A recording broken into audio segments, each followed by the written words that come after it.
Welcome to Autism Knows No Borders. Discover what's possible when people impacted by autism inspire change and build community. Together with the Global Autism Project, here's your host, Rachel Harmon.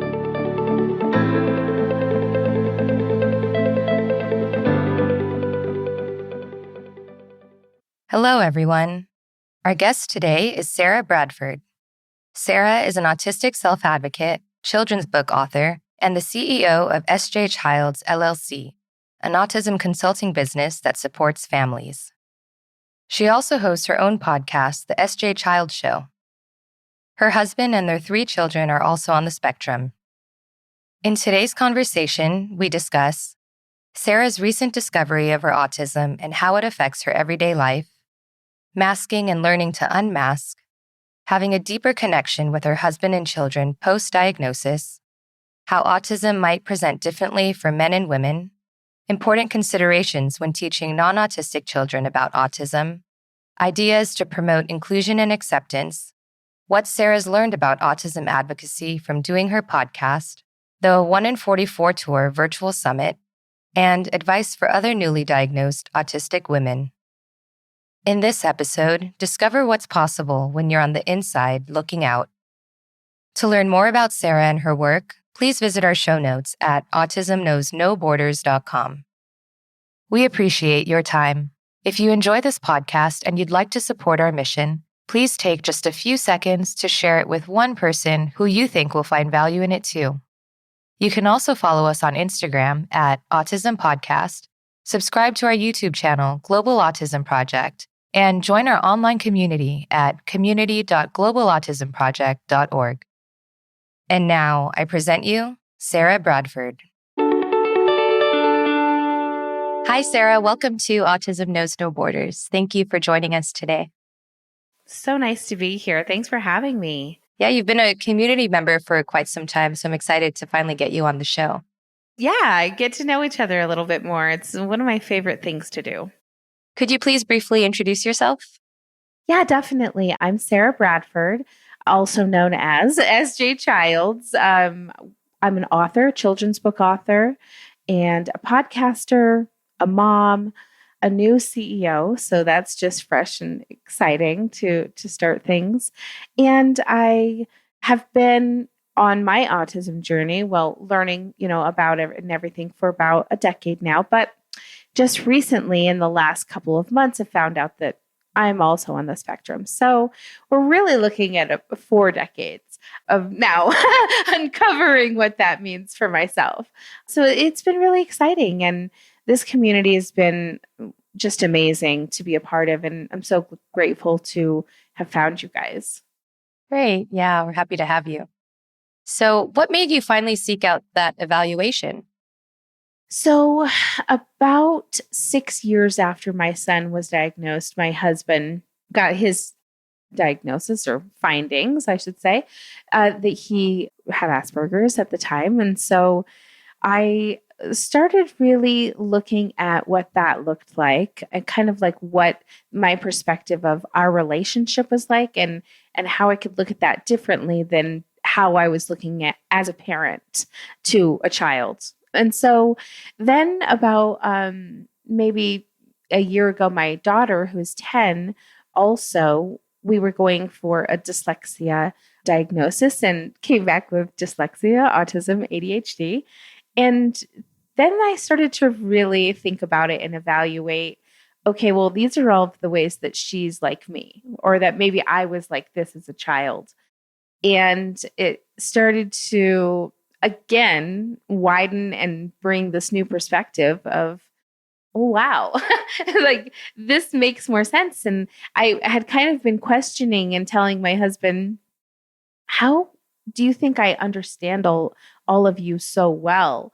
Maybe I, have a space on the spectrum too. And, it's kind of like, where do I belong here? And then going to find out for myself it was so empowering, and it really brought this connection to us as a family, really fulfilling. To know that we were just all kind of in it together, if you will, on our journey. And we could give each other so much more patience and grace and understanding, being able to see, number one, they're our children. So now we know that they're both so much more like us than than we thought they were before even, which gives us the advantage and the chance to kind of guide them the way we wished we would have been, right? Mm-hmm. And I think that's almost the best thing you can do as a parent is do better when you know better. Right. So what were some of those similarities that you saw with you and your daughter? Well, and it's so funny because I have over my lifetime learned how to mask in many ways. And so I think one of those ways is being humble and not being, like arrogant or say anything. But I was so smart as a little kid. And here I go. I was memorizing things as early as 3, like albums that my neighbors would, I'm an only child. And so I spent a lot of time with just older people a lot of the times. And also the 2 neighbors that kind of raised me like my big sisters would make me memorize like Scorpion albums and things of the times in the 70s. And so looking back and just kind of knowing those facts, I always was really great, did really good in school, and could have been the best, student I have wanted to be, but always, there's always that room for social things to take their place as well. But so I'd say that was really a lot like my daughter. She was so bright very early on, talking, emotionally intelligent and understanding things on a level that I didn't know that a child could understand things, and like really relatable. So I started to recognize those types of things. Socially, we're very different, her and I, as far as like I'm very outgoing and bubbly, and she's more shy and very confident. And so I think that it's just these 2 different airs about ourselves. But when it comes down to like who we really are, I can see the similarities in our kind of wanting to see through other people's eyes how we should be presenting ourselves, if that makes sense. My husband likens it to being on the freeway and trying to look through other people's windshields to drive, to like see how they're driving to stay safe, rather than just focusing on my own and going forward. I'm concerned about what this person's doing or what this person is, thinking or things. And so I think it, for both of us, that is a very, I don't know, pattern that's been emerging that I've been noticing more and more. Do you think that's related to masking? I do. I think so. I think that, I heard something the other day that said, now pretend that there was nothing around, that there was no one. Like, what would you do for yourself if there was no one looking, no one around, no one you were worried about? You wanted to take a walk and do jumping jacks down the street, and they're just never concerned about. And I think that that's something that I've just in my conditioning as a child. My father was in the military, and I needed to be attentive and on task and on time and very controlled. I mean, it was not in a bad way, but it just in the sense that I didn't have control for myself. I didn't have self-independence. I had to do what was meant for me to do at all times. And so I think becoming an adult, I didn't even have a clue what I was supposed to be doing, and nobody was telling me what I should be. And so I think you find you're a lot, self-lost there, a little bit when you're transitioning. And so I think that helping her now, just being only 10 years old and being able to say, okay, these were the things that now looking back on it, I may have been misguided or not properly supported in the right direction. So let me offer that to you, and let's see if we can create a different outcome. Yeah. Oh, that's so great that she has you. Oh, thanks. Like a mom who actually understands also what it's like. Yeah. And, and her dad too. And it's incredible that I'm emotional, Rachel, and you know that. I'll try not. Oh, I'll try to be good. it's But okay.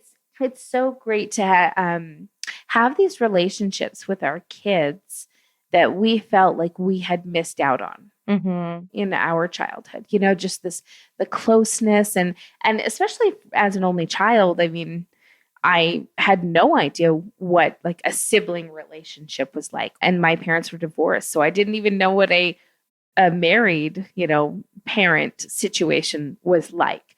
And so to have that today, and I kind of liken it to a Disney movie because there's tragedy and sadness in the beginning, and then it turns out to be this fairy tale ending at the end. And so Yeah. it's kind of like the style my life has gone now. And now to find out, that the thing I've been most passionate about, which is autism, and helping my community, my kids' peers, their neighbors, just the school teachers, things like that, helping them understand how to better communicate with them, especially for our son who is 12. He was diagnosed when he was 16 months old, and he was reading at 1 year old. I had found the Your Baby Can Read program.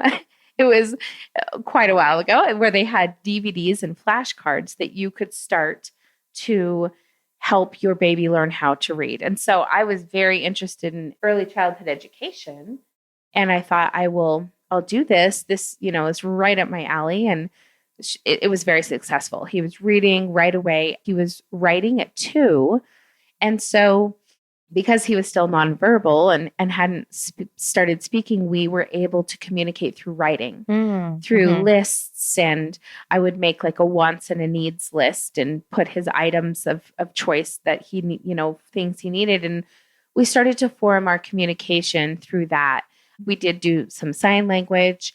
And then when he was 3, I started recognizing that he was writing down lists of things, just like license plate numbers, addresses, store names. And I started to recognize that he had a photographic memory.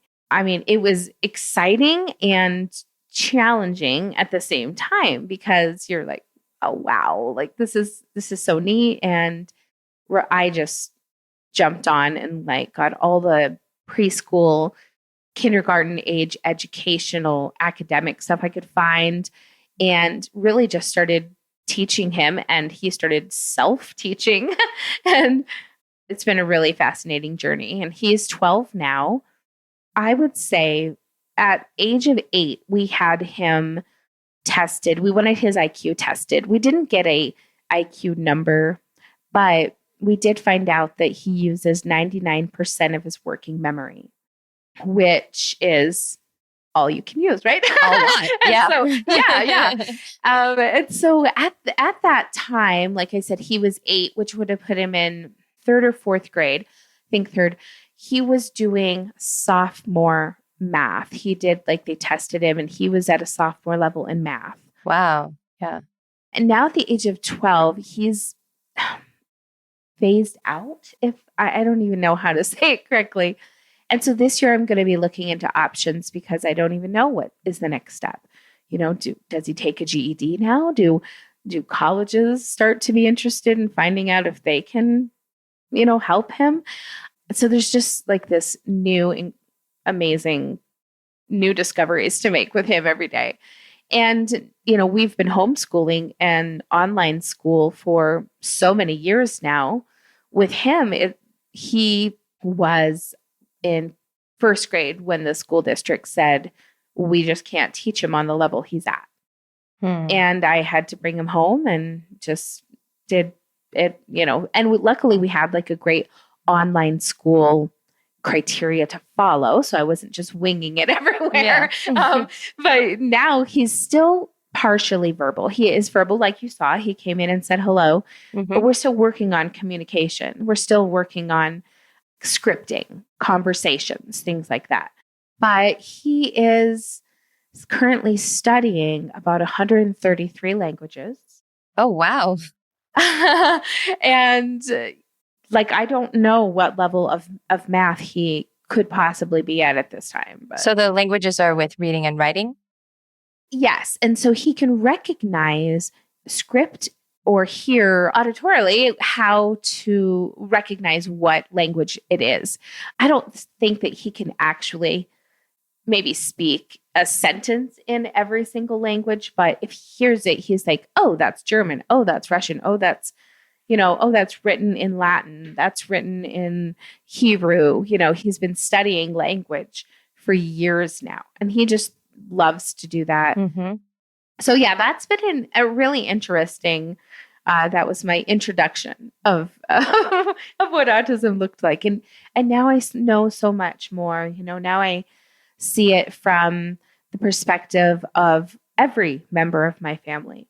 Yeah, and it's so incredible to then be like, yes, this is what I want to help people see. This is what I want.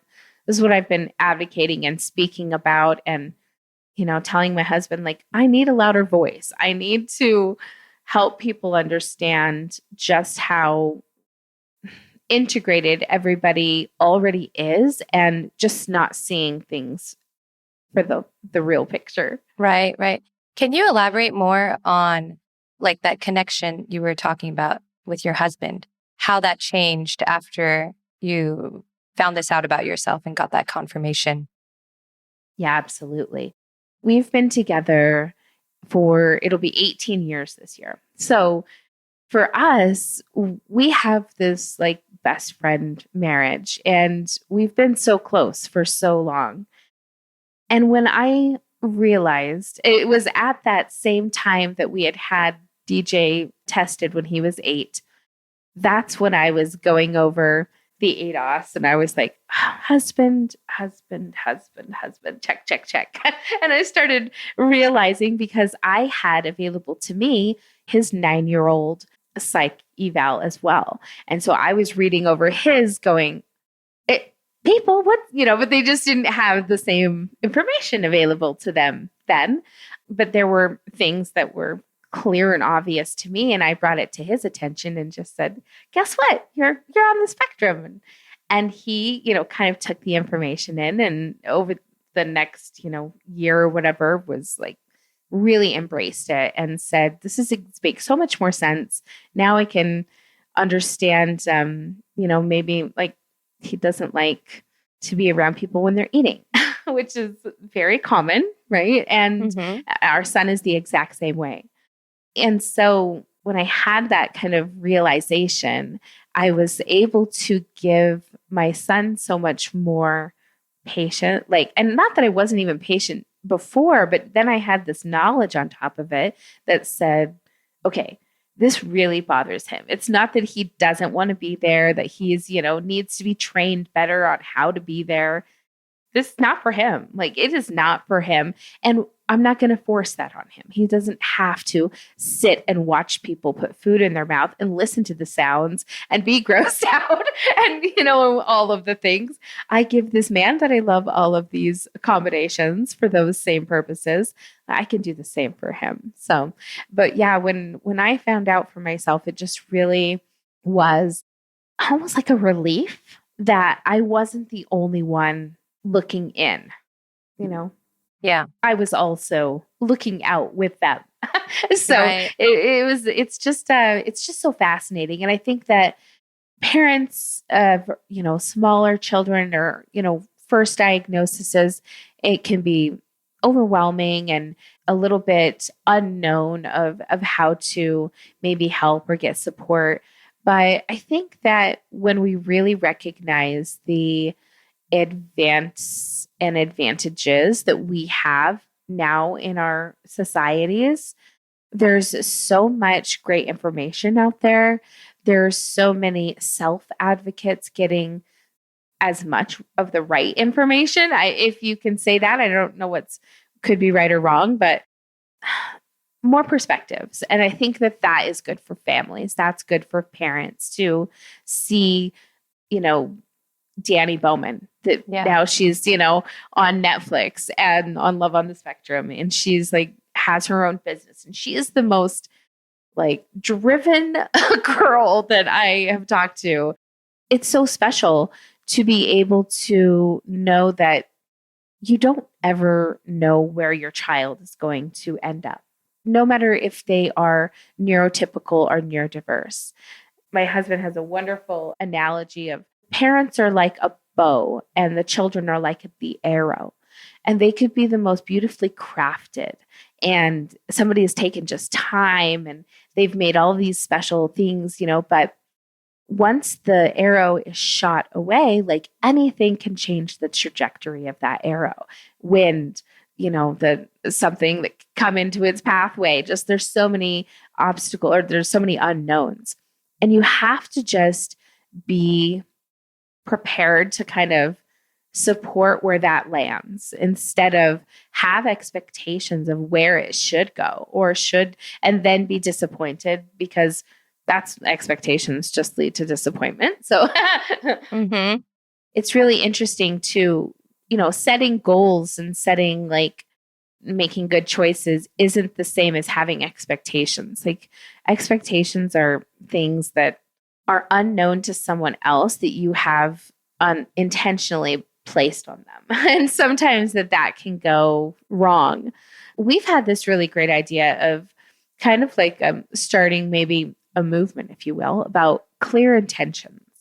And how wonderful would that be if we could, for our adults on the spectrum, for their employers, have clear expectations, clear intentions of what is necessary and needed for them. I get so many of, people saying, well, my employer just doesn't understand how to help me and they're not giving me directions of what I need to do. And so I think it'd be really great to have kind of an idea that the more clear we can be with our intentions for things, for our children, for our relationships, and in just business and everything, the easier it will be for us to understand one another. Yeah, absolutely. And I think it goes the other way too. Like if employers had clear expectations of what was expected on their end to help support autistic people, then it would just hopefully all go smoother from there. Yeah. Yeah. We can just hope for the future, right? So, Sarah, how does your autism affect your everyday life? Well, there are a few things. I'm very vulnerable. I think that I've done hair pulling my entire life. So that's something that I still catch myself doing in anxiety moments. I've definitely taken hold of my anxiety. Oh gosh, my husband is such an important part of my journey and my self-awareness, my self-expression. He's really helped me to be open to understanding how I'm masking around people. And it's funny, we used to have a saying that I have a secretary voice. And he would always say, like, don't talk to me in your secretary voice. Just talk to me in your regular voice. And I didn't know that was a thing, right? I mean, I was a paralegal. I was literally a secretary. So I just had a professional, I guess, persona, if you will. And then regular me, just being myself persona. But he always saw how that was. And now we both know, well, that's masking. That's me trying to put up whoever is expecting me to be, what they're expecting, right? I'm putting on this front that I'm this beautiful, happy secretary. Oh, let me help you with all of your things and do all the things for you, which is a lot of what my conditioning as a child was. I remember we would go to events and my dad would say, go clean up those people's things. Go. And I was kind of like the servant or the person that did for others all the time. And so I think that also formed me into kind of a fawning type of person, which can be unhealthy and definitely I think what's really lucky in my relationship with my husband is that he had an interesting perspective growing up, being able to have a lot of, well, he went through the justice system a lot, and he was forced into therapies. But at the same time, all of that therapy really made him a well-rounded person and created this person who could be objective and not emotional in helping you get to that same place.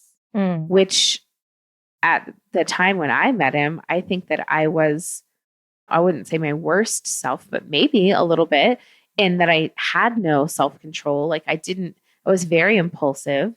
I didn't have good communication style. I definitely had a problem lying when I was younger. And that's something I had to overcome early in our relationship. And that's kind of interesting. We had like something happen, and he said, we can't even work this out if we can't be honest with one another. And I didn't know how to change. I didn't know how to stop something I had just kind of been doing as a pattern for so long. And so I think that I really knew like the weight of the relationship. And I started going to Narcotics Anonymous meetings. The only place I could like find to go and sit and say, I have this problem. I need help. I need to stop. Like, what do I do? Like, and I'm kind of an interesting way to go about it. But and the problem you're talking about was lying, like compulsive lying. Yeah, exactly. And so I think that was a problem for masking and obviously not getting in trouble when I was young because of all of the control. Right. And so I think that definitely is a masking, though. I think that when you do that compulsively, that is also part of a masking technique, if you will. So I did these classes. I went for like 8 weeks or, whatever. And I just decided to turn my life around. And everything changed after that. Everything changed. My relationships, a lot of people fell away, which is a natural course of life. And a lot of great relationships came about, ours included. So, now we're here on 18 years. It's like 2 decades of being with someone who I fully trust, who treats me more important than anyone in the world, and who we can now know that we like have been through all these struggles with one another and helped each other out along the way. And so it's really refreshing to see, like you said, like I could point out all of his autism traits, and now he's starting to, we're starting to see more of mine. And it's kind of cute. He's been giving me my autism card every once in a while when I need it, because I, start to question or have a little bit of imposter syndrome, and especially trying to build a reputation in the community. I was trying to do that before I knew, and now I have an even different kind of approach that I can take. And I can say, I'm an autistic woman. That was something before I was like, I'm a mom, I'm a wife, and now I can wholeheartedly say, this is me and all that comes with it. That's amazing. And the fact that he said your autistic traits are showing up more now, I mean, that's also a sign of you just being more authentic, right? And breaking down those walls. I agree. And that's interesting that you said that too, because that one thing that we noticed was when I got my testing done, they did, a hearing test and things. And I found out that I hear 1 second longer out of each ear. And they couldn't really say why. And my husband came up with he's just brilliant, so brilliant. And he said, I think it's because your whole life you've been running on fight or flight, your whole life. And now you have this understanding that extra hearing, you don't have to, nobody's yelling at you. You're not waiting for something. It's like, I was like, like this, a cat that was like always on edge. Yeah. Yeah. But since then, I would say my my listening skills have declined because it's almost like I've given it up. Like I'm not doing that anymore. I'm not doing the fight or flight. That's not working for me. I'm not living in those kind of on that lifestyle anymore. I don't know what that means for me now. What kind of, I guess, living in the moment. Maybe that's a better way to say it. But I'm not feeling anxious about all of the things that I might be missing or that I might be doing wrong, or I'm really like calming down. Did you seek out therapy, or have you? Just from him. Okay. He's my own personal therapist. And then, just friends. But no, and I don't think it's a bad idea, but I think that when you have a relationship with somebody who can help you uncover the core of things, that's basically what you go to a therapist for. So I think that we have each other in that sense. And I probably I'm not as good as a therapist for him as he is for me. But I think that we've really had such a successful relationship. And now trying to really have like successful business, successful podcasts, successful parenting styles. Like we're really just focused on being the best we can be. Right. That's amazing. I'm glad that you guys have each other for support. And, a lot of women have been discovering that they are autistic later in life. And we know this because of the, lack of research about young girls compared to boys and just the awareness in general. But what do you think are some ways that autism presents differently for men and women? Yeah. I would say that the girls that are diagnosed early, that's obvious because they're getting the diagnosis, but ones that aren't discovered, like my daughter, for example, I mean, she was 10. So 1 through 10, like, what are we looking at? What are those? What does that look like? For us, it looked like overactive brain. Like she was so intelligent and talking earlier than other people. She was, like I said, really emotionally intelligent. But also, I think that there's also a similarity when it comes to special interests. You look at a little girl that loves shoes and you don't think, oh, there's her special interest. She's lining shoes up everywhere.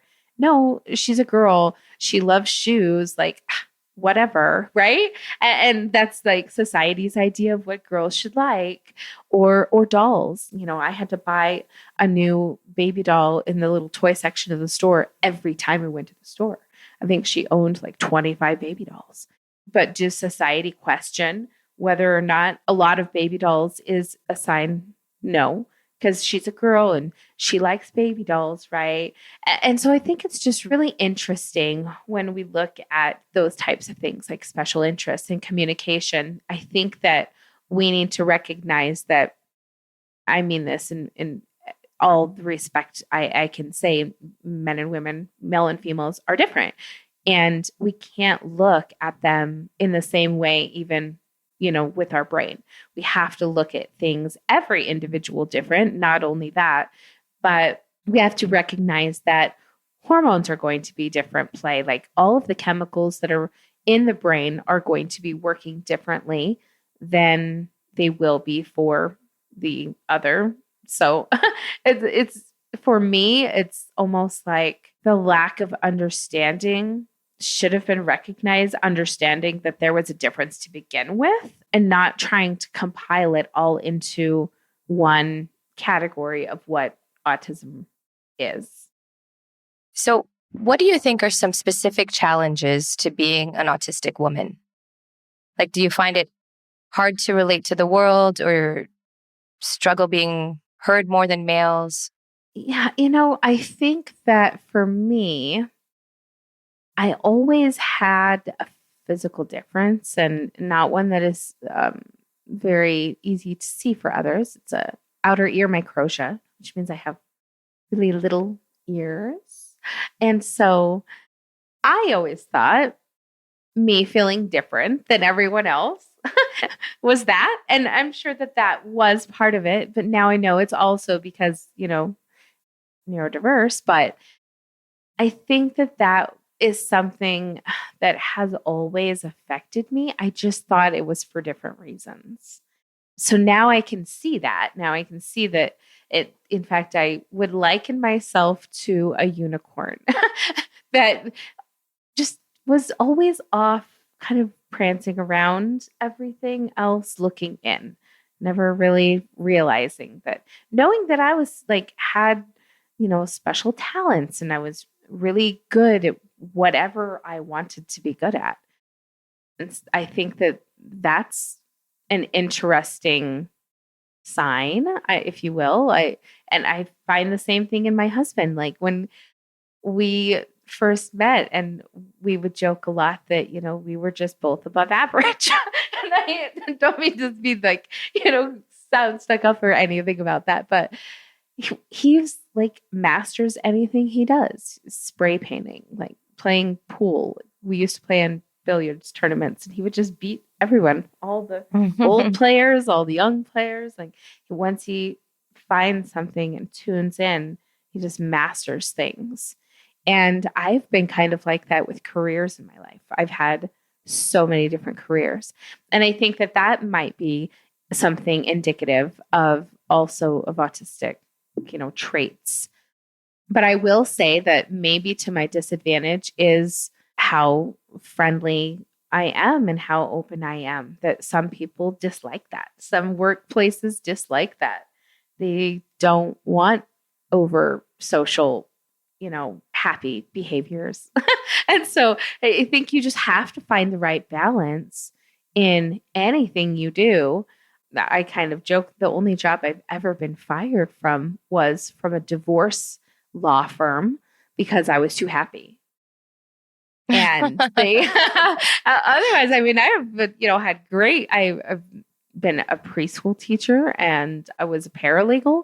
I've been a massage therapist for the Utah Jazz, and I've been a children's book author, podcaster. So I like to reinvent myself. I'm not afraid to, if I'm really interested in something, take a big risk and become something new. I think that might be something to look for and understand with entrepreneurs, and especially in females, that might be, like you said, maybe a sign of an autistic trait. Definitely ADHD with all of my projects that I have going on multiple times. And sometimes I have a really hard time finishing things. I'm like an amazing starter, but not a great finisher. I have a hard time with imposter syndrome toward the end and an idea of that I'll be successful. And I think that comes kind of back down to that conditioning, that younger self feeling like they were damper all the time, and that I'm not bursting out of my own shell. So something I'm still trying to put into place with everything I have going on for the future.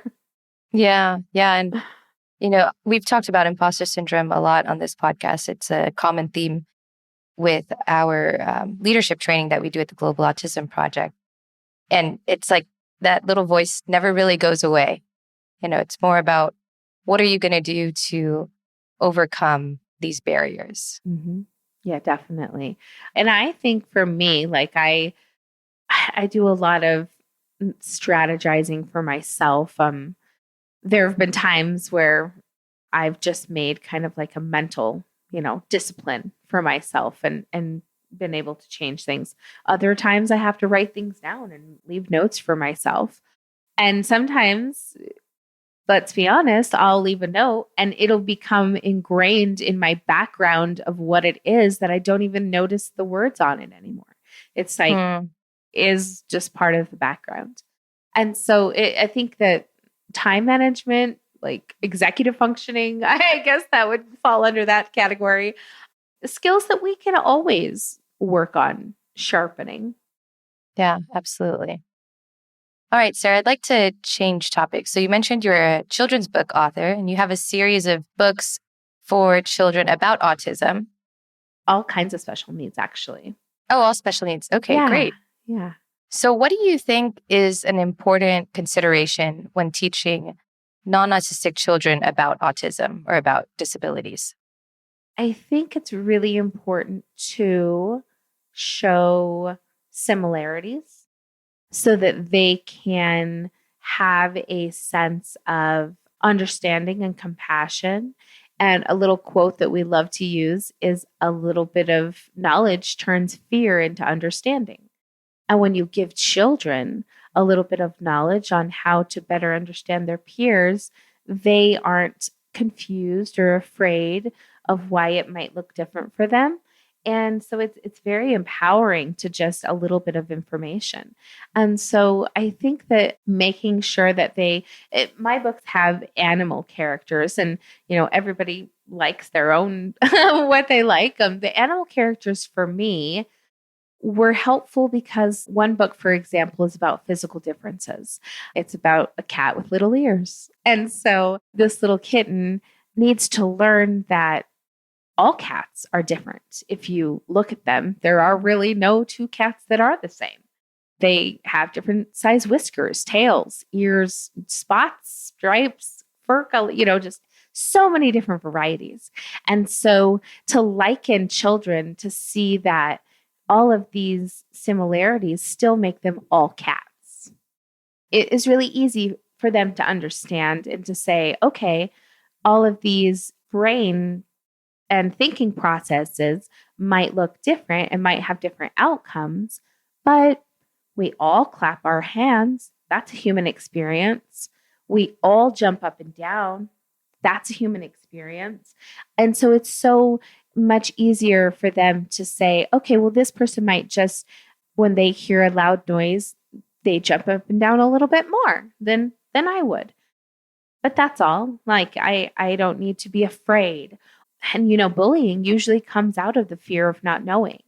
And so I think we really need to just kind of put knowledge as early as possible into these children's hands to help them integrate these relationships and be more supportive peers. Mm-hmm. Yeah, definitely starting at a young age, because these kids are going to grow up to be adults. And there are adult bullies. Unfortunately, we see that in the workplace too. Yeah. Yeah. What do you think are some ideas to promote inclusion and acceptance overall? My personal favorite thing to do, this is without ever knowing anything, it has nothing to do with autism and everything to do with a good way to just be a good person every day. So great advice for everyone. I love to thank the people who may not be thanked as much. I stop and thank the lady at the grocery store who's emptying the trash and say, oh my gosh, your job is so important. Thank you. Just wanted to know you're appreciated. I think that it's important to see people and tell them, like, I love to be the person to compliment a stranger because some people don't love it when strangers talk to them, and some people do. And you'll find with, at least with me, my autistic family, half of us love to talk to strangers. The other half don't even want to be heard or seen or anything else. And so it's a funny little display of our spectrum family. But I love to to give people compliments and, like, oh, that shirt looks lovely on you, to, somebody walking by. I think it's just neat to give that person a sense of feeling good.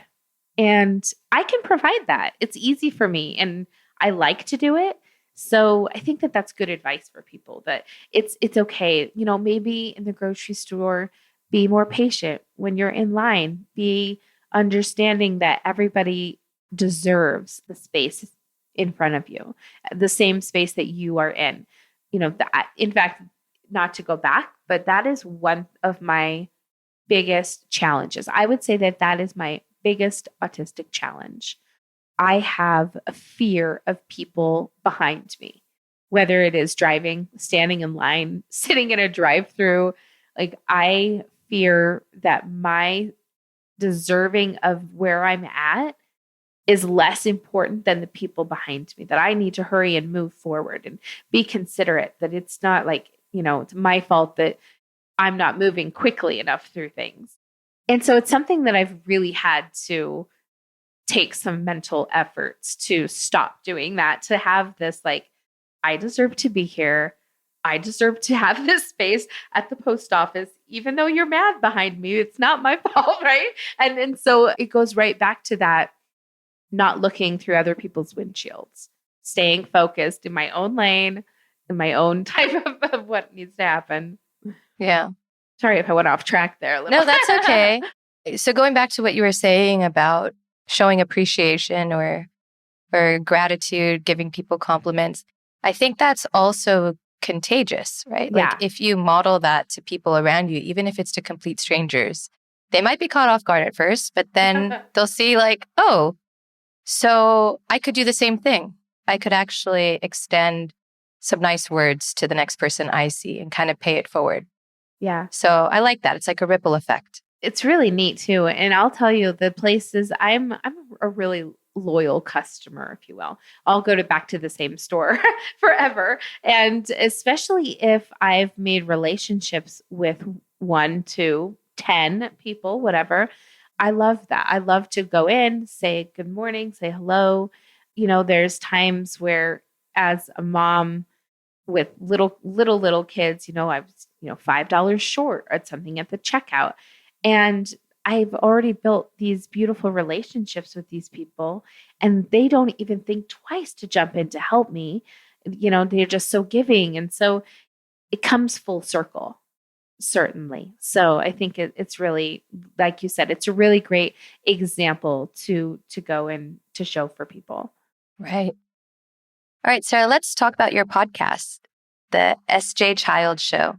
Yeah. So, yeah, tell us about some of your topics that you cover, the different guests that you bring on. Yeah, definitely. So the SJ Child Show came about.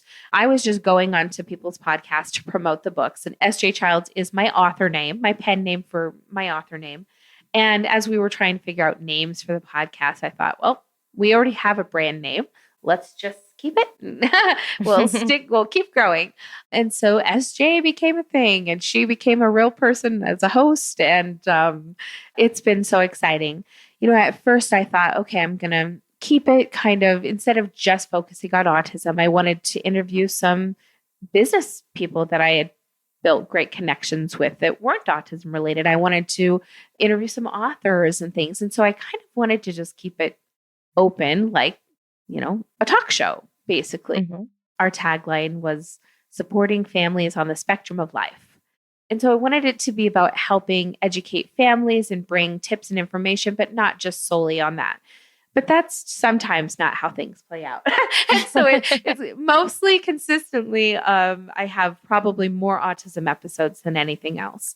And they range from potty training, from very, very early on to, adult transition, to moving to their, own houses or independent living, all the way to the CEOs and the celebrities that I've been able to interview. Just some incredible, incredible people. Yeah. What have you learned about autism advocacy from doing the podcast? Oh, gosh, everything. So much. I really learned a lot about different people's styles, language, maybe perspectives that I hadn't had before that now I could give a different look at. One really important one, I think, and I brought this up just briefly a little bit earlier, but grieving, or using the word grieving during a diagnosis process for parents. I had no idea as an early parent that was a derogatory term, if you will. And if you think about the word, we use it for the saddest times. And I did an interview with an adult trans male that said when they were growing up, that was a term that their parents used frequently, was devastated and grieving. And it really, really affected him. And I learned, I had no idea, because I was I guess, promoting that was okay for new parents, like in some of my autism groups that had new parents coming in, I would say, oh, it's okay to feel like you're going through this grieving process and things. But then when you learn something that maybe you shouldn't say anymore, you learn not to do that. And so now I've completely changed the way I look at that, the way I talk about it.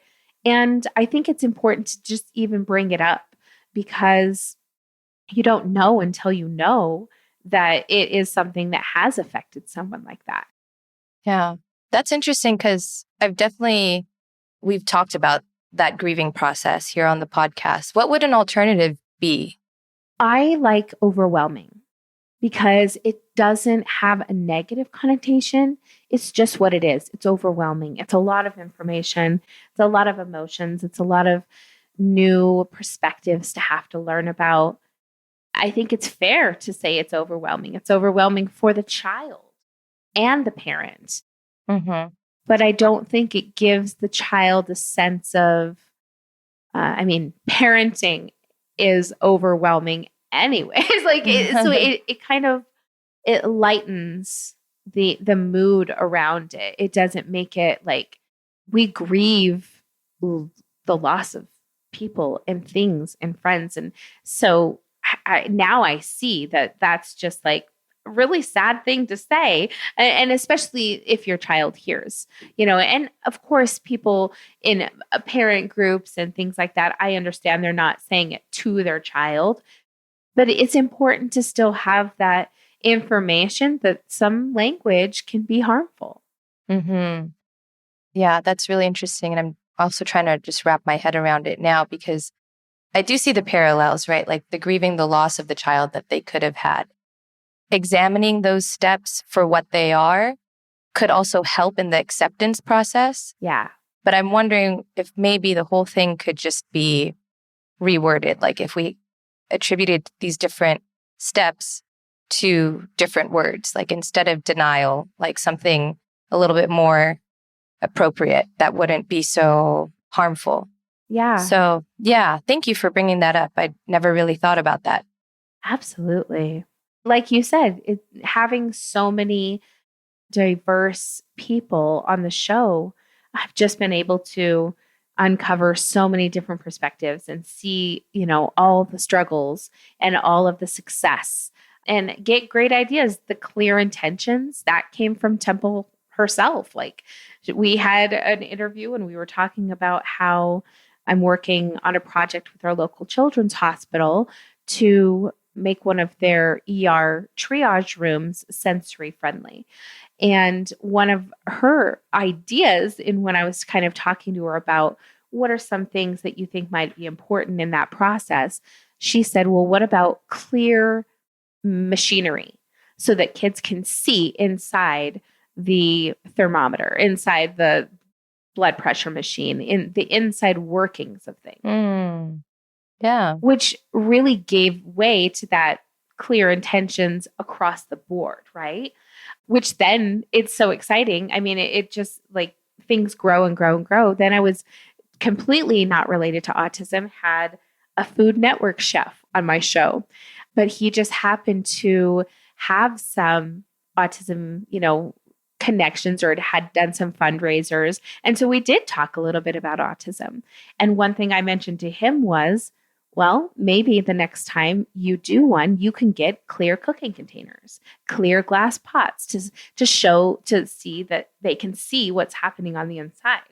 I think it's so exciting to get these new ideas going. Yeah, just share it. Yeah, I can definitely relate on my own journey with doing the podcast and hearing all these different perspectives. And I think going back to something you mentioned earlier about not having a right or wrong with a lot of these different ideas, right? Like everyone has their opinion about how they want to be referred to.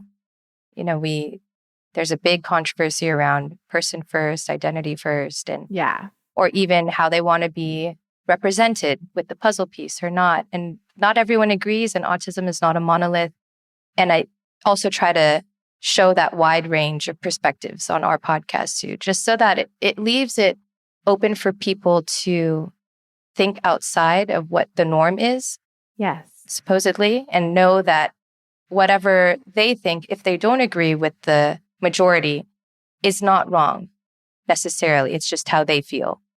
Yeah, definitely.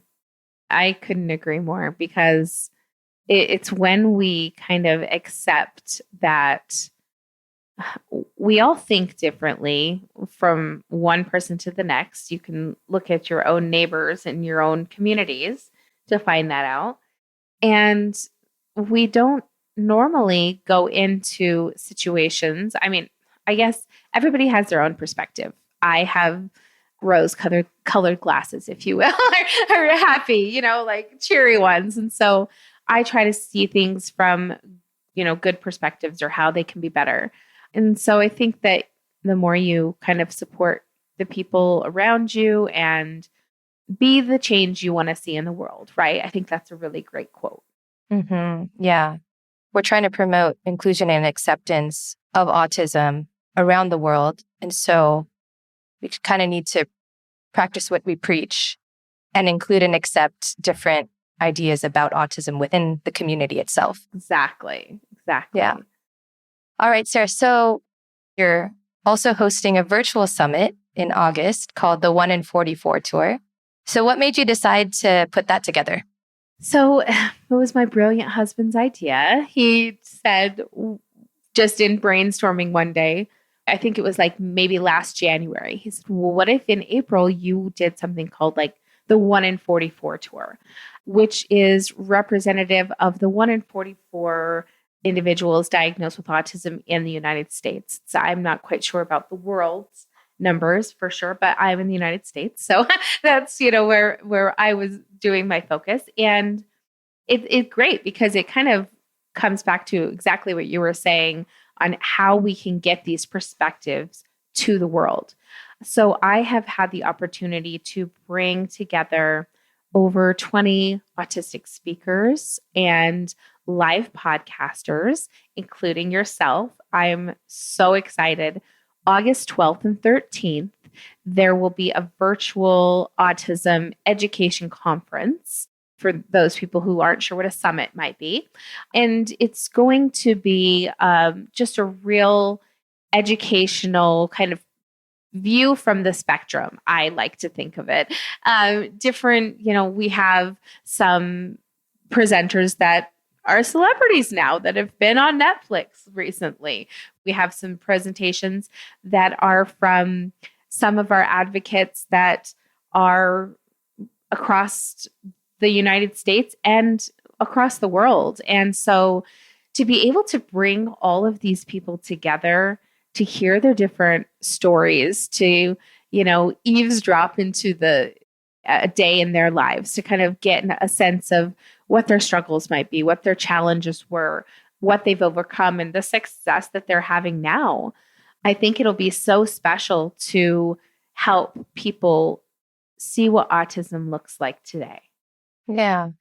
Well, we'll put a link to the website so people can register. We'll put that in our show notes so everyone has that information. Wonderful. Oh, it's going to be such a wonderful thing. And it's very affordable. It's a 2-day event that will have a replay. And not only that, but there'll be Q&As throughout. So they'll be able to ask questions. They'll be able to ask some of the top professionals or advocates or podcasters what might be some strategies or some goals that they might want to have, or, how can we better help our family member, or even in the workplace. We're going to have people talking about workplace and transitions. I'm trying to think of all the topics they're going to have. We have 2 presenters that aren't autistic, that are professionals in the autism community. And the first one is local to my state and city. And she's going to be talking about parent mindset, which is a phenomenal topic to talk about. And I think it's going to be a really great start for the summit, is to really give the idea that this starts not only with the individual, this starts with the family, and this starts with the people that will be listening. Yeah. Yeah. Well, that's so exciting. Yay, and congratulations for putting it together. I remember when thank you. we had a roundtable at one of our community events earlier in the year, and you had mentioned, or maybe it was even December last year, and you're like, I'm going to put together this summit and we'll see. I don't know what it's going to be like. And now here you are. Oh my gosh. I can't even believe it. It's so interesting to see an idea come to life. It's such a beautiful thing. So this isn't a project I cannot finish. So there's no not finishing this project. So it will August 12th and 13th, save the date. And we'd love to have you all there. All right. Okay, Sarah, I'd like to close with just one last question. What advice would you give to other newly diagnosed autistic women? I would say to probably, like you said, maybe get a therapist to help if you don't have someone close that you can really uncover and start to put together what you look like as a whole and, what that means for you. I think that giving this advice that I took the other day, what would it look like if there was no one around? If there was no one looking, what would you do for yourself? I think that's where you find like the real inner peace and the inner love. You just do what that feels right to do. Mm-hmm. Yeah. Sarah, thank you so much for sharing your story with us and getting vulnerable. It's been so great. I love it. Thank you so much for giving me this opportunity. I've really had a great time. Thanks for tuning in to Autism Knows No Borders. Sarah's virtual summit, the 1 in 44 tour, will be a great way to hear different perspectives on important topics from a variety of speakers. I'll be hosting our next community roundtable discussion live at the summit on August 12th at 12:45 p.m. Eastern. If you would like to participate in the community roundtable and go live with us at the summit, please join our online community and RSVP to the event at community.globalautismproject.org. Let's work together to transform how the world relates to autism. Thanks for listening. Take care. Tune in each week for engaging conversations of how people across the globe are inspiring change and building community. You've been listening to Autism Knows No Borders, brought to you by the Global Autism Project. You can find Rachel's notes for this episode and learn more about today's guests at autismknowsnoborders.com. If you enjoyed this episode, please subscribe to the show on iTunes or wherever you get your podcasts. By doing so, you'll be helping us increase awareness and acceptance of autism around the world.